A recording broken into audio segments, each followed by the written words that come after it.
नमस्ते मेरे प्यारे दोस्तों, आज मैं आपको सुनाऊंगी तेनालीराम की कहानी, बाबापुर की रामलीला। दोस्तों, हर वर्ष दशहरे से पूर्व काशी की नाटक मंडली विजयनगर आती थी।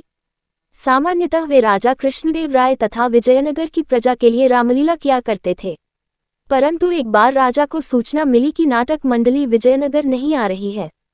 इसका कारण ये था कि नाटक मंडली के कई सदस्य बीमार हो गए थे। ये सूचना पाकर राजा बहुत दुखी हुए, क्योंकि दशहरे में अब कुछ ही दिन बाकी थे। इतने कम दिनों में दूसरी नाटक मंडली की भी व्यवस्था नहीं की जा सकती थी।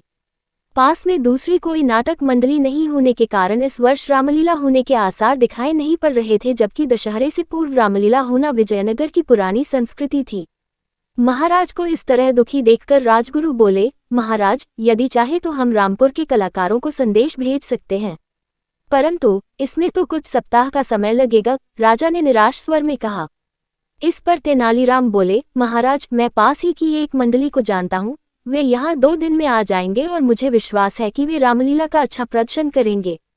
ये सुनकर राजा प्रसन्न हो गए और तेनालीराम को मंडली को बुलाने की जिम्मेदारी सौंप दी गई। साथ ही मंडली के रहने व खाने पीने की व्यवस्था का भार भी तेनाली के ही सुपुर्द कर दिया गया।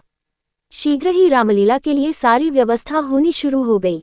रामलीला मैदान को साफ किया गया, एक बड़ा सा मंच बनाया गया, नवरात्र के लिए नगर को सजाया गया।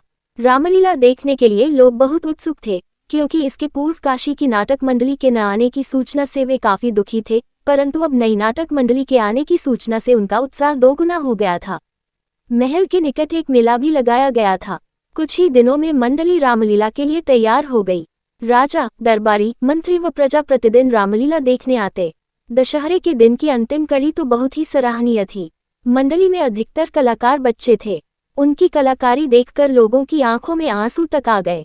दशहरे के पश्चात राजा ने कुछ मंत्रियों तथा मंडली के सदस्यों को महल में भोजन के लिए बुलाया। भोजन के पश्चात राजा ने मंडली के सदस्यों को पुरस्कार दिया। फिर वे तेनालीराम से बोले, तुम्हें इतनी अच्छी मंडली कैसे मिली? बाबापुर से महाराज, तेनालीराम ने उत्तर दिया। बाबापुर, ये कहाँ है? मैंने इसके विषय में कभी नहीं सुना, राजा ने आश्चर्य से पूछा। बाबापुर विजयनगर के पास ही है, महाराज, तेनालीराम बोला। तेनालीराम की बात सुनकर मंडली के कलाकार मुस्करा दिए। राजा ने उनसे उनके इस प्रकार मुस्कुराने का कारण पूछा तो मंडली का एक छोटा बालक सदस्य बोला, महाराज, वास्तव में हम लोग विजयनगर से ही आए हैं।